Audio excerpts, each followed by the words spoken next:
بسم اللہ الرحمن الرحیم۔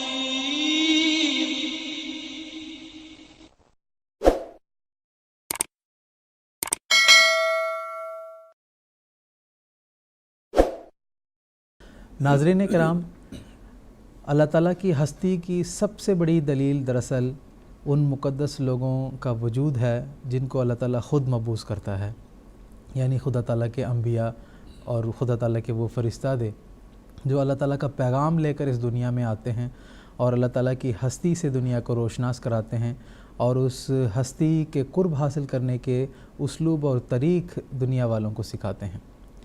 انبیاء کرام کی زندگی ابتدا سے لے کر آخر تک خدا تعالیٰ کے وجود کے لیے ایک جامع دلیل ہوتی ہے۔ ابتدا میں جب ہم دیکھتے ہیں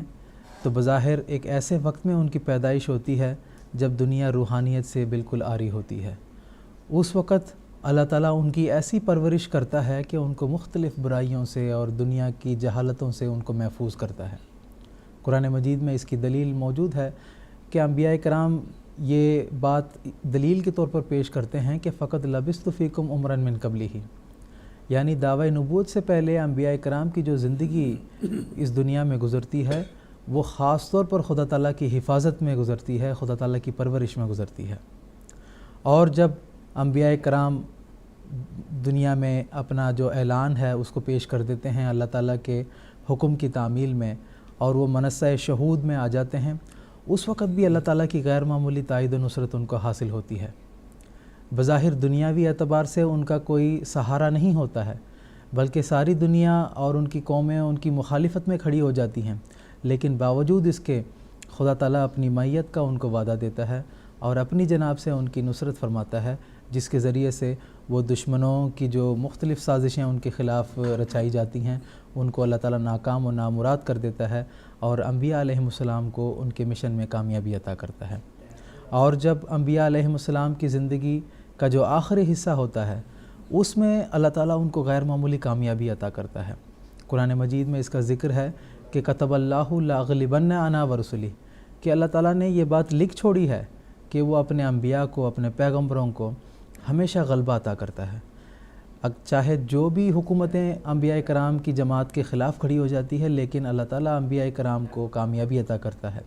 اور اتمام حجت ان کے ذریعے سے کرتا ہے، جس کے ذریعے سے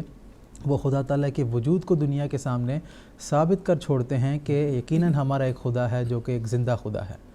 نہ صرف یہ کہ انبیاء کرام کی زندگی کے اختتام کے وقت اللہ تعالیٰ ان کو غیر معمولی کامیابی عطا کرتا ہے، بلکہ ان کے اس دنیا سے کوچ کرنے کے بعد بھی اللہ تعالیٰ ان کی نیک نامی کو ایک لمبے عرصے تک دنیا میں جاری رکھتا ہے، ہزاروں سالوں تک، اور ان کی تعلیمات کو زندہ رکھتا ہے، ان کی سیرت اور ان کی تاریخ کو محفوظ کر دیتا ہے، جس سے ہم یہ اندازہ لگا سکتے ہیں، بلکہ یہ یقین محکم ایک انسان کو، ایک مومن کو عطا ہوتا ہے کہ واقعی جو انبیاء کرام ہوتے ہیں ان کی زندگی ایک مثالی زندگی ہوتی ہے، ان کی زندگی ایسی ہوتی ہے کہ اس کے لمحے لمحے میں خدا تعالیٰ کی تائید و نصرت جو ہے وہ ہمیں نظر آتی ہے۔ اور جب ہم انبیاء کرام کی زندگی کو غور سے پڑھتے ہیں، ان کی ابتدائی حالات کا جائزہ لیتے ہیں،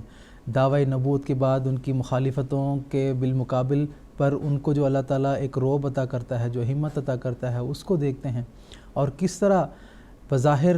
جو بے سر و سامان تھے ان کو اللہ تعالیٰ دنیا کا بادشاہ بنا دیتا ہے، تو اس طرح جو غیر معمولی تبدیلی ان کی زندگی میں واقع ہوتی ہے وہ محض اور محض اللہ تعالیٰ کے فضل سے، اس ہستی کی تائید و نصرت سے ہوتی ہے جو علی کل شیء قدیر ہے، جس کو تمام چیزوں پر، تمام دنیا پر جس کو دسترس حاصل ہے۔ تو ایسا وجود کا جو ثبوت ہے وہ انبیاء کرام کی زندگی کے ذریعے سے ہمیں اس ہستی کا ثبوت ملتا ہے۔ یہ مختصر سی تمہید ہے، آج کا جو ایپیسوڈ ہے اس کا جو عنوان ہے اس کا تعارف کرانے کے لیے میں نے آپ کے سامنے پیش کیا ہے کہ انبیاء علیہم السلام کی زندگی